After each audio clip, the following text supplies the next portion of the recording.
Welcome back, everybody, to the Verified Wines podcast. Joining me is Riccardo, representing Ethica Wines. Good morning, ciao. Thank you so much, Luis. I'm very happy to be here. Also because, I think you are one of the first person that I met here in DC. Yeah. I think and so. You've been here how long? I arrived here in January. Yeah, January. In January, Okay. yeah. So actually, in my mind, I still think to be new in town, but actually, time flies now. So Yeah, especially in DC. Oh yeah, totally. Then a lot of things to do. So 5 months seems like 1 month now. So Yeah. What's been the hardest transition from? Oh. Well, first of all, where are you from? Okay. Yeah. If you didn't know, couldn't tell already. I don't know if my accent is clear enough, but I'm from Singapore. Okay. Yeah. No, I was born and raised in Italy, in surrounded by the Prosecco hills. So yeah, that's So why you're gonna... officially DOCG. Oh yeah, totally, Prosecco, right? certified. And yeah, exactly. Today we're also gonna talk about Prosecco. That is something that I care a lot about because it's really part of my culture. Yeah. So yeah, basically I was born and raised in Italy, in this small city. Sorry, in the northeast, in Veneto. Okay. And for me, growing there was very different. You asked me about the transition from Italy to DC. Mm-hmm. Okay, How was first of that? all, man, it's the first time ever that I live in a big city. Yeah. Yeah, because I grew in a small town of around 60,000 inhabitants, and so it's a situation in which you know everyone. You go outside, you don't have to text your friends because you know that you go to the town, you're gonna meet everyone. Right. Yeah. Here is not like this. Here, otherwise you have to text and everything because it's much more spread out. So is everything is faster, everything is bigger. Yeah. So the difference is huge. Busier too, I imagine. Busier too. Oh yeah, totally. There, the life is, very slow. So, for example, you don't have to take a metro. Also, a thing that impressed me a lot that, okay, for you could be a normal, but for me it's not, the distances. Right. So Man. I lived in Hawaii for 4 years, and it was the Okay. same thing over there because it takes 45 minutes to get across the whole island. Yeah. So it's 30 minutes over there is like a road trip. And nobody wants to do it. Here, but- when people tell me, I don't live too far away, it's 30 minutes. Right. Now, That's how I feel. I live 30 minutes from the store, and I'm like, oh, it's 30 minutes that way. Exactly. You know? Now I'm getting used to it, but actually in my city, when you say I'm 30 minutes away, you change province now. It's literally another area. Yeah. Yeah. Interesting. So yeah. And then mostly walking too, right? Not a lot of cars and stuff like that, like in the U.S. Not like in the US. Not like in the US. Also, you can reach also not a lot of the metro, those public transport are not so used, at least where I grew. Right. Because you can reach everything by car. And also a thing that is very different, the parking spot is so easy. You don't have to worry about it Right. most You're of not the time. fighting people for parking spots. Yeah, exactly. You don't have to leave 20 minutes before to find a parking spot. Right. Yeah. Funny. Now, tell us a little bit how wine influenced your childhood growing up, if at all, and how you actually got into the wine industry and found a passion for it. Sure. So, as I mentioned before, I grew surrounded by the Prosecco hills, and in Italy, the wine is also it's very part of our culture, no? So in our table, when I want to every Sunday eating at my grandma, always the bottle on the table, always a bottle of wine on the table. The Prosecco usually, Right. all the grandfather from Veneto, they always have the bottle at the table, and I don't know. Usually it's also a very common thing for grandparents because they were used to drink at lunch and at dinner, Okay. with the meal. No, they do the ombretta, l'ombra. It's it's not it's the not the fancy glass, the one that used to drink water. Oh yeah. It's let's say an humble glass. like a rocks glass, like a Yeah, whiskey, exactly. size. In Veneto it's called the ombra. So Ombra. it's the humble one. Ombra literally means shadow. Shadow. Shadow, yeah, because back in the day in Veneto, they the people used to gather under the shadow of the bell tower to drink a glass of wine. Interesting. And so if you ever go to Veneto, In Spanish, it's sombra. really? Verdad? Sombra. Yeah. Really? Mhm. Interesting. I just connected. Yeah. So. The glass of wine is sombra. Not the glass, just Ah, shadow. the shadow. Okay, means okay, sombra. got it, Yeah, got yeah, it. yeah. Yeah, yeah. And so We don't like have bell. We don't have bell towers. right. Actually, we probably do. I don't know. Yeah, and so like all the grandfather, sorry, they have also always at the table is like a memory that is very like clear in my mind. The ombra, the glass of wine, no, the ombra. Awesome. Like, but not like you know, like feeling. No, just a Right. simple glass of Yeah, wine, yeah. just without pretension, just to you know to for the meal. Like you Right. eat and you have like your glass of wine. It's almost how Americans would share a beer. Yeah, know? exactly. And yeah, so for me, like wine is a. I always see wine as part of the culture, no? Like Right. also something like to like a good opportunity to share the happiness, to share the life. For example, in Veneto, the prosecco is seen like as a simple wine. Okay, simple doesn't mean less important. Right. Affordable doesn't mean less important. But you know, like the wine for every day, the wine for sharing, the wine for celebrating. For example, next time I'm going to Italy, I'm sure that if I go to like to my town, maybe people that was not expecting me first time that they gonna tell it would be but let's have a prosecco together. It's like something that I mean is a wine not for like the good occasion, for the everyday to share the life. You meet your friend like outside. Let's have a prosecco together. Interesting. Yeah, yeah. Also, when you don't wanna think with when you just wanna like no stress, when you just want relax, have a glass with a good friend. It's not like you know a wine that require a specific occasion. Interesting. Yeah, yeah. Yeah, it's similar to. I mean, in how from what you've seen in the U.S., how does prosecco differ from how the U.S. shares prosecco to Okay, how yeah. you guys? Well, you've already shared how you share prosecco now. Okay, What have you okay. seen in the U.S.? In the US, okay, they see the prosecco also with pairings with food, which is not like it's not wrong. I mean, yeah, we should not like exclude prosecco to be paired with food. For example, with fish, with oyster, is it pairs very good. But on our like culture, we don't like pair it a lot with food. Is we pair it a lot when before eating. For example, you are chatting. Now imagine like same situation without the microphones, me and you. Right. Like we have like a board of charcuterie cheeses, a glass of prosecco, and but it's like something that completes the situation. It's no? just extremely casual. Yeah, exactly. The prosecco, for example, if we have like a good glass of wine here, like I don't know, something more, you know, exclusive. Like we've been here like talking about the wine. With the prosecco, you drink it, but the focus is like the staying together, the conversation, and the prosecco like complete this situation. Interesting. Yeah, and I think champagne has a kind of influence on this. Is I feel like in the U.S., sparkling wine is associated with special occasions. You know, like a famous reference is popping bottles. You know, when you're celebrating, exactly. you pop bottles, which you can only really pop champagne or sparkling wine, right? Exactly. So I feel like that's where now obviously prosecco doesn't reach the $50 mark, which I don't even think that some champagnes are even worth that. Oh no, but exactly. that's another podcast. But yeah, I feel like in America we really have that kind of association with sparkling wine with celebrating something special or something like that. So maybe it's not as casual unless you count mimosas. Oh yeah, especially the bottomless mimosas. That is as casual as it gets. Exactly. Now, since we're on the topic of prosecco, you actually have a prosecco that you want to present today. Yeah. Can you tell us a little bit about this one here? Yes. Today we have this prosecco, La Gioiosa.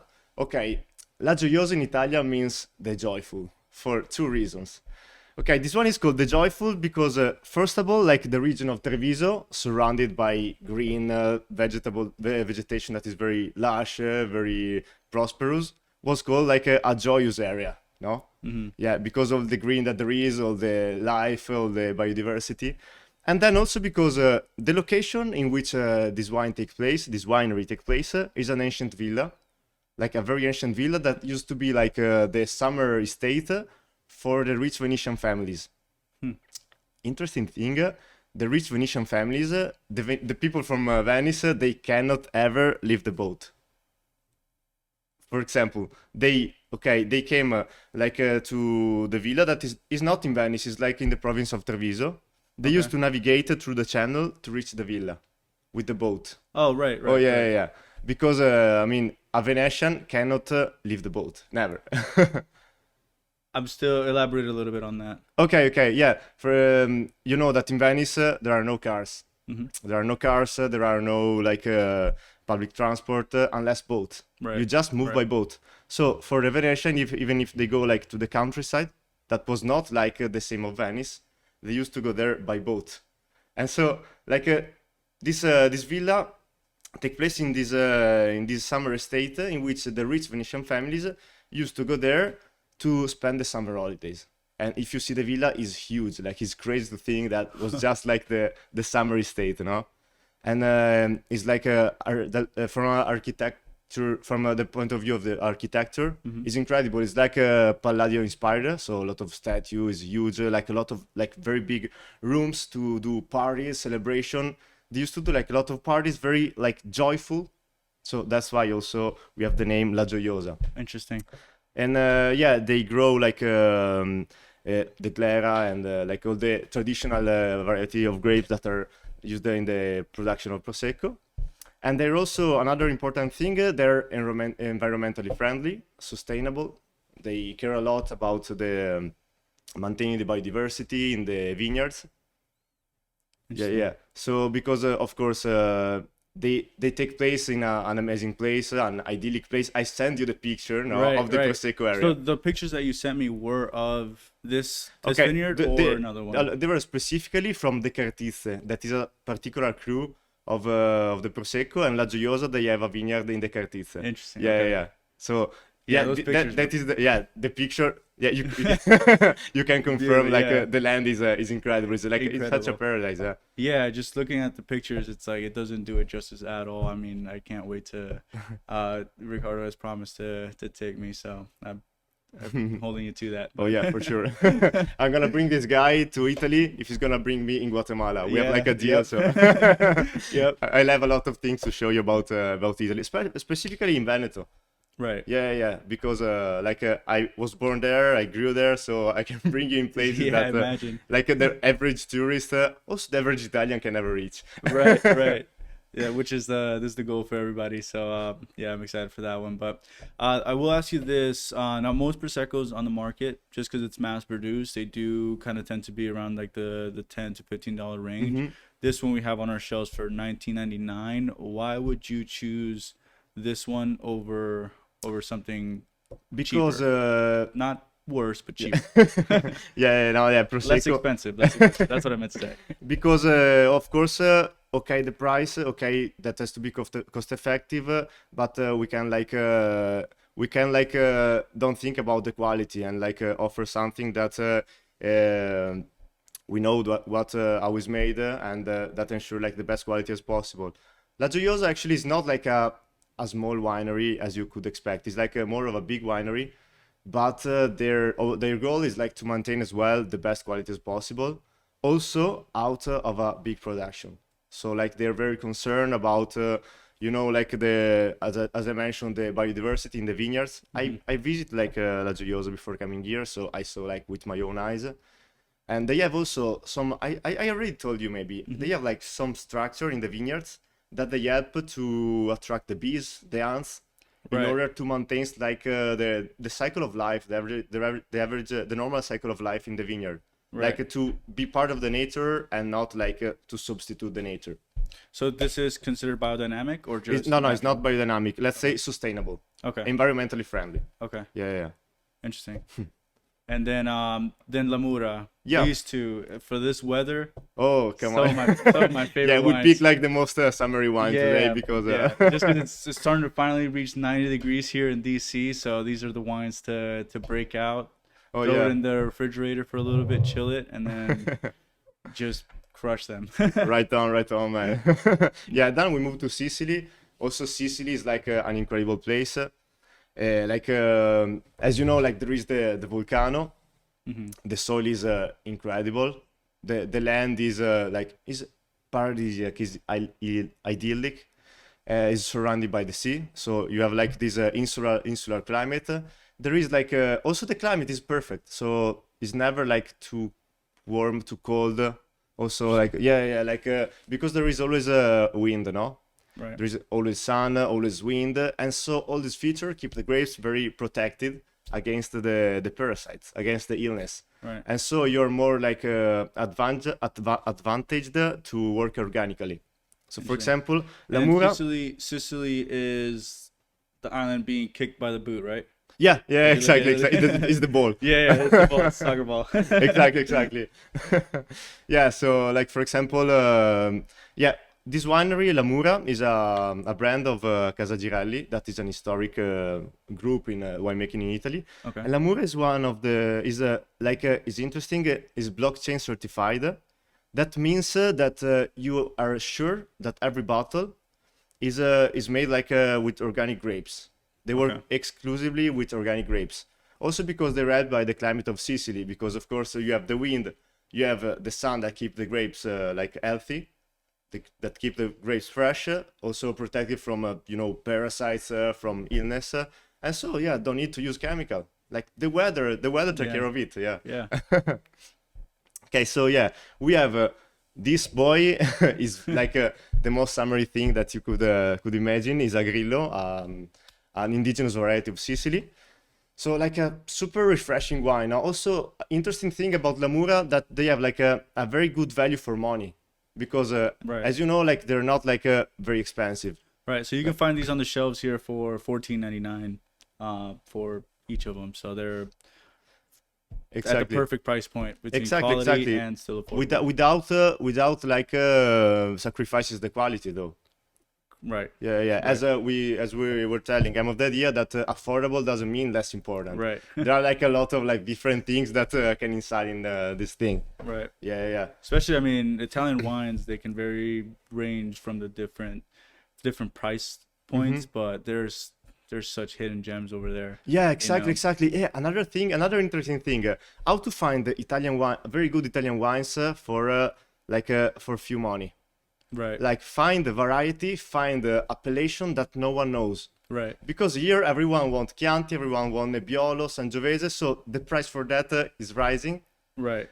You go like for some variety of grapes, something that you never heard, like appellation that you never heard. You can find like amazing wines for cheap prices, because are Yeah. just like maybe production that are not so like so common that they cannot sell a lot in this market. Because of course you know that you may know better than me. People want usually recognizable variety. Yes. Now with wine, it's a little bit easier for people to kind of venture off versus like spirits and stuff like that. With spirits, people will usually stick to what they know.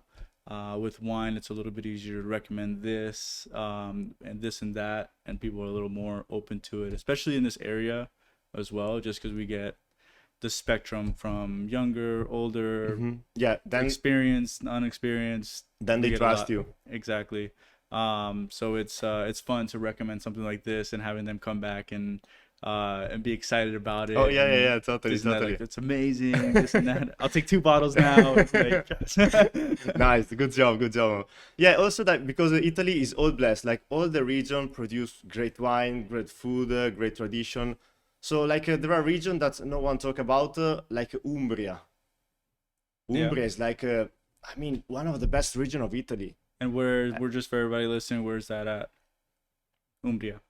Where's Umbria? Umbria is like in the center of Italy. Okay. Like it's not like On the Roma side, or like is in between Roma and like Abruzzo. so central? So exactly central, Okay. the exact center of Italy. So now see in Umbria, like but is as you imagine Italy, man.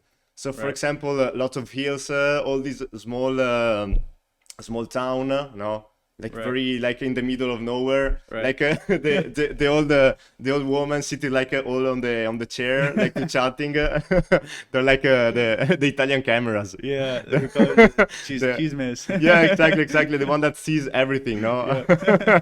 That they're maybe like at the window, like doing the laundry. Yeah, They, yeah. Like just watching, and it's funny because like they're just watch everything, no? Yeah, that's how So Guatemala is, exactly. man. Yeah. Oh my Yeah. gosh. Because Also, I'm from a small town over there too, and it's yeah, like you yeah. always have the las viejitas over there That's just it. listening to See, see, see. everything. They know Exactly. everything. Yeah, yeah, And yeah. they tell everything. Exactly, exactly. So like they stay there like on the chairs, Yeah.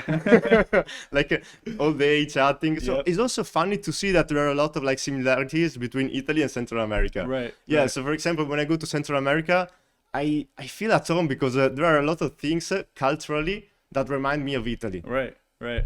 Yeah, Yeah, yeah. likewise. I mean, even just us talking and stuff like that, it's always like, oh wait, oh I have that too. We Oh have yeah. that too. Like the like cheersing and looking each other in the eyes. I Oh mean, my yes, yes. cousin will, Then also, you know, the sense of the family, the gathering together, right, like the right, celebration, the sense of the community. right, and that's where it's been interesting with me because I grew up with my stepdad. He's American, Mm-hmm. so I got that kind of sense of the American culture. But then we have my family, which we all get together, drink, and like Yeah. it's just all of us just Yeah, like yeah. And do going you feel more crazy. Guatemalan or American so far? Guatemalan for Yeah, sure. but Yeah, I think just that maybe depends, no? yeah, it depends. It really does. I mean, obviously, I came in when I was 6, Mhm. so all my studying and everything, like I think in English now. That's how. That's Oh, really? Yeah, that's the Okay. best way to put it. But I mean, culturally, I feel more comfortable around the Hispanic Okay, like the kind of environment, situations. the chaos, everybody like laughing and yelling, and Yeah. no one can talk at a normal voice. It's always like Yeah, here I also can recognize the Italians. Like the So- Sunday lunch in Italy are always a mess, you know? Yeah, like, yeah. And then something like I always notice, it takes playing forever. song, singing Let song. me ask you this: it takes forever to leave. Oh So yeah, they start saying Yeah, goodbye. yeah. They'll start saying goodbye from like the living room, and they'll have 3 conversations before they actually leave. Yeah, yeah, yeah, exactly, And then the exactly. last conversation at the door, and then they'll finally. yeah, yeah, exactly, exactly. Like you have to say hello to everyone. I Right. think that I noticed also like in Italy when you go out with friends, if it's like you know like not so late, I would say I don't know 11 p.m. you have to go because you have to work the day after other reason. Right. It's impossible. Right. They're not gonna let you leave. Like guys, then going no, let's do the last one. Let's do l'ultimo, the last Yeah, one. Yeah, l'ultimo, yeah. that is never the last one. No, it's not. And so it's impossible. Here sometimes it's different, no? Like people are more pragmatic, but I also like there's a lot of things to learn about the American society. Right. There are a lot of differences. Yeah, here is like different. So, hi guys, I have to leave. Okay, bye, see you. Yeah. Yeah. Get home safe. Yeah, exactly. Yeah. Yeah. In Italy, like if you have to leave, like if you plan to like leave early because you have stuff to do, I don't know, man, it's impossible. Yeah. You will see. We Yeah, will yeah. if you're coming to Italy with me. Yeah. Don't worry. I'll go right at home. You will see that it's really a thing, l'ultimo, Right, the last one. right. And I always call the glass of wine. Let's see, like the humble glass of wine. Yeah. No, What is it called? the humble glass of wine we were talking before. Oh yeah. We like nobody finished it. Yeah, Like, what is it like? What is it called? Like the last bite. No, l'ombra. That's what it's called. No, I was talking about l'ombra, like la sombra. Oh, that's Yeah. right. Yeah. You're Yeah, right, you're because right. I'm teaching Italian to Luis. And obviously I'm a slower learner. So. So what did you learn in Italian so far? Fai Bravo. Fai Bravo is the biggest one. There's I keep getting confused because I keep wanting to say it in Spanish, but la boca de vergogna. What is it? Exactly, il boccone della La vergogna. vergogna de la vergogna. The last bite. What is it? The bite of shame is the best way to kind of translate it. Yeah, exactly. Like when you have like I don't know, a dish that is shared. Mhm. So there is always the last bite that no one like would dare to take it, no? Right. So it's like the bite of shame, il boccone della vergogna. Right, and that's something. So even if you're around parties, that's how you kind of know how people were raised around you. Like if you're in a group, that's kind of how you know where the majority was kind of raised. Because that's actually like in a lot of cultures, that last bite is kind of rude, you know. Yeah. Living in Hawaii, living in Guatemala, like being from Guatemala, I've learned that like that last bite is always like. Oh yeah. Yeah, no one wants to take it, only you for know? the braves. Right, only for the no shame. Yeah, exactly. But yeah, I mean, back to these wines. So Yeah. So we just Veneto, northern, yeah, northeast. northeast, we're close to Venice, but a bit more inland. So I Okay. would say like More one more hour driving from mountain, Venice. more up in the mountain. Correct. Kind of like in the direction of the mountain, but Okay. still not in the mountain. It's like hills. Got it. Yeah, Okay. yeah. And But then Sicily and Sicily, island, more tropical? No. subtropical. Okay. Yeah. Also, there is a microclimate that in Sicily that is very suitable to planting like avocados, mangoes, Yeah. papaya. Yeah, yeah. So it's also more sustainable now. Because Right. in Italy, instead of like taking the avocados from Peru, from Central America, you just take it from Sicily. We were talking about coffee the other day. Oh And yeah, how it doesn't make the best sense to actually have Italian coffee. exactly. Like So explain a little bit about that, because yeah, I was kind of like it kind of took me in on a trip a little bit, and I'm like, wow, that's true. yeah, yeah, exactly. Like for example, it's crazy to think about coffee is really part of the Italian culture, but like we don't grow actually coffee in Italy. So all the coffee that we grow in Italy is imported from like the Central America or Ethiopia, Africa, or whatever. So like here I often go like to Italian markets, for example, if I need like something specific to cook. So something very specific that I can find at the grocery store. And very often I see like the Italian brands of coffee. For example, Illy, for Right. example, Lavazza. Right. I carry them here. Oh yeah. They're right Oh over there yeah. on the shelf. No, just Yeah. great coffee. No, no, they're great coffee. But so do you want me still to explain? No, I have actually Illy from Ethiopia and Colombia as well, so we're good. Okay, okay. Awesome, awesome. No, yeah, so the thing that, because I went to Luis' place, he offered me a coffee, so we started like tripping a bit about coffee, and Italian coffee in particular. Thinking about the coffee, like is not planted in Italy. So it could be like grown in Central America, imported to Italy, like processed in Italy, and then back in America to be sold. Like that's a lot of a lot of Right. fuel, a lot It's of counterintuitive a little bit, you know. You're yeah, going ex- there just to over here just to exactly. save it in it from Italy, Exactly, you exactly. know. It's a long way. Like it's a lot of fuel that it goes. No. Right, right. Or it would make more sense to just buy Colombian coffee, so or Guatemalan coffee. You know, Ethiopia is kind of there, so I guess it's not Yeah, too exactly. much, but If it's Ethiopia, it's not that bad. Like it could be like from Central America. right. Yeah, but for example here, like I don't stick a lot with Italian brands. I take like more like from Guatemala, from Mexico or whatever. Interesting. Yeah, So yeah. yeah, I'm kind of changing my train of thought a little bit there on coffee too. So, but yeah, it puts it into perspective of how things work, because I never realized too that Italy doesn't produce coffee. Oh yeah, So yeah, yeah. There are things that you like not often you like think about, but like nowadays the sustainability is like everything is very important. right, Yeah, yeah. So like it's always worth it, like to to like doing some question about it, how it comes from, where it comes because from. coffee needs more humidity. That's why Mm-hmm. it's kind of grown more kind of along the equator. Mm-hmm. Like if you look at the map, Ecuador, when you're looking at the Americas, Ecuador is right on the equator, and then everything kind of around there, Colombia and stuff like that. That's why they make good coffee. Yeah, yeah, But yeah. that's also why they don't produce a lot of wine, Oh yes, because exactly. wine, the humidity is not good for grapes. Sure, sure, exactly, So if exactly. you look at on the earth, all the wine regions, California, Oregon, and then down south you have Argentina, Chile. Um, Europe is all north of the equator, and then you have South Africa, which is producing some great wines. And then if you continue, you kind of have New Zealand, Australia, all producing really good wines, but they're all kind of far away Yeah, yeah, yeah, for from the sure, for equator. sure. And then it's funny because I never think of Italy because it's so long. I always assume they have all the climates Mm-hmm. to kind of produce whatever they need to produce, but it is still the Mediterranean. It's still like above the Mediterranean, so it's still pretty far from the equator. Oh yes. So it's kind of yeah, it's kind of funny to think about it like that. Yeah, yeah, yeah. I'm not an expert on coffee. I love it, but I'm not an expert. But actually, it's very interesting because like it's also like very like the concept is the same of wine, you know? Like Right, knowing the production area, knowing how is made, like the quality of the of the product. right, I think that like tripped me a lot about the coffee is that think about in nature how many like how is what's the odds to have like so much aromaticity from a seed? not a fruit, but a seed. Coffee is Right. a seed. Oh yeah, it's acidic. It really, yeah, Yeah, yeah. yeah, it's not. There are some It's really examples, but it's hydrating. not like so common. Right, right. And it's pretty much just that's the cool thing about wine too is once you understand or start to understand the concepts of it, Hmm.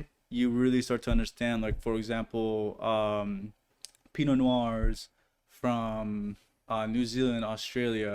If you flip the earth over, and learned this in the last podcast, if you flip the earth over, you're on the same kind of climates as Willamette Valley in Oregon. Oh yeah. So you get similar things and stuff like that. So it's like, so once you, and this helps with shopping too, because if you're looking for a Pinot Noir with a little more body, you kind of know you can go to New Zealand or Australia Totally. or Willamette Valley. You can either go like basically away from the equator, you can go each direction and kind of get similar wines, I would guess, with more body, more flavor and stuff like that. So Yeah, yeah, yeah. Sure, um, sure, sure. back to Italy though, Yeah. you have that range too, which is awesome about Italy, and that's why you're able to. That's why Italy's able to produce such great wines and Hmm. such different wines Oh too. yes, yeah. We have Um, like a lot of variety of grapes. right, Like vinified, there are like a lot. Like it's impossible to know all of them. right, But yeah, I don't want to be pretentious, but is the place is the country with the most variety of grapes. Like right. vinified, there are like a ton of variety, like a ton. I don't want to be like I don't want to be wrong, but I think like more than 700 vinified variety of grapes, something like Yeah, this. yeah. If not more, If not, if yeah, not more. exactly, exactly. And like I said, just because like Italy has the kind of length with different climates and Mhm. different elevations too. Yeah, yeah, yeah, exactly. Um, Then like also an interesting thing that I want to link that we were talking about the last day. In Italy, like making wine is before part of the culture and then a business. Okay, Right. because like you have the winery from the grandparents, and then it occurred to be your job. Like is it very like uncommon to say like like the winery that are in Italy be born like okay, let's make wine, so we're gonna make a lot of money. Right. Exactly, Right. because our winery that are very historic, that they exist since always.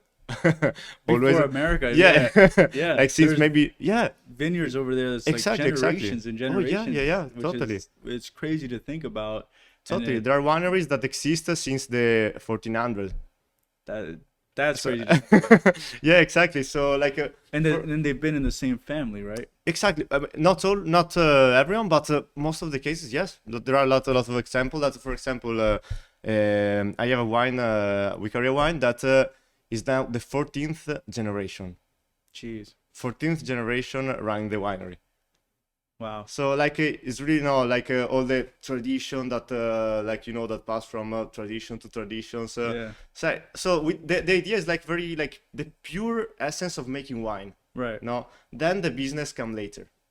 Right. And I feel like when I talk to a lot of business people and stuff like that, they're just now in the mindset of creating a legacy company. And it's like they're basically first generation of, okay, I want to create something to pass on to my kids and my family. When you have like vineyards in Italy that's already 14 generations in, it's just like mind-boggling a little bit. Oh yeah, yeah, yeah. So Totally, totally.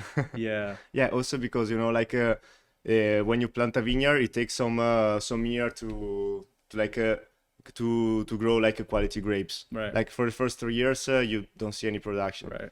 Yeah. I also did some experiences in the production side. Oh, really? Oh yeah, I worked for some harvest in both in Veneto and also in France, in Burgundy. How was that like? Oh, amazing! It was the toughest experience of my life because in Burgundy there are the vines that are super low. They're like this. So the band is always like bended always. But the beautiful thing is that also that is like a moment of sharing because sharing the fatigue increases the bonds between Right. people. No, Right. so like there were a lot of people, all young people, that they came from New York, from the US, from Canada, from Australia, and so we were all there like sharing the struggle. But then also when everything was over, every night we were like celebrating, talking about a lot of culture, like gathering together, like drinking wine. And it was amazing. So far, I only remember beautiful things about that experience. That's Was awesome. man was very very hard. Like the back was like destroyed. Oh yeah, I Was like imagine. destroyed every day. So and also we used to sleep very few because 6 a.m. we were up to go in the field to harvest, and then in the evening we had a chef cooking for us for all the workers, and so we used to stay there like dinner, wine, talking because man, it's okay that you are tired, but you are the opportunity to stay with people from Right. all over the world to like experience like yeah, to open your mind, to think, to talk about people Yeah. that do like crazy things around the world. So how can you go sleep in that? Right. And then you get to then you get to back to what we were talking about. Uno más, just the last one. Yeah, One more. exactly. Guys, I go to sleep. No, the last Yeah, one. just one, just last one. in the in that situation was the last battle, no, the Yeah, yeah, yeah. last. Where they get you is we will have one more and then we'll all go to sleep. Oh yeah, That's the exactly, trap. That's exactly. a trap. Just go to sleep. Every day when the alarm was ringing, I was like, with the eyes like super red, like. But then you're with friends, you go in the fields ready to harvest. That was like a lot of rain too. We took a lot of rain. Yeah, So rain, then sun, you're very exposed to the environment, to the nature. interesting. But was like an incredible experience. Like also like to harvest the grapes that are gonna become wine, no? Right, Like right, the first ever step of the wine. right. You contributed to the first step of the wine. Huh. Yeah. Did Also, you ever get to see what label the of the grapes that you picked? Did you ever see yeah what yeah label was it was a Chablis. Really? Was a Chateau de Beroux. Was from a winery, Chateau de Beroux. They produce a very good Chablis, biodynamic, organically. Interesting. Yeah. So also like with the traditional methods, but very elegant, very good. So like, and also every night we used to drink like very good wines because we were I like imagine, yeah. in the art of Burgundy. Yeah, there's no import tax. There's no. Oh yeah, you're like right there. straight from the cellar, like Yeah. like. Yep. But yeah, I think that concludes everything today. Ricardo, you represent Ethica Wine. Is Yeah. there a website, Instagram, social media where Yeah, people everything can go? everything you need is like a company that is specializing in importing Italian wines in the US. Then they work also in Canada, in Asia Pacific. But the 17% of the business is in the US. And so yeah, the headquarters is in Miami. Okay. Headquarters in Miami, but yeah, they work like all over around. Awesome. And So then, yeah, of course, you can find these wines here at 1717 Connecticut Ave in DuPont. And then we'll be carrying more. And then I'm sure you'll be back to hopefully. present and show us more wines from your portfolio. Hopefully. Thank you, everybody, for Thank you. tuning in. And I do want to remind everybody to please drink responsibly. Drink with friends and stuff like that. But yeah, thanks for tuning in. Until next time. Thank you so much, Luis. Thank you for everyone. Oh, let's have an ombra together very soon. Let's go. Let's have some prosecco right now. Right, exactly. Thank you. Thank you.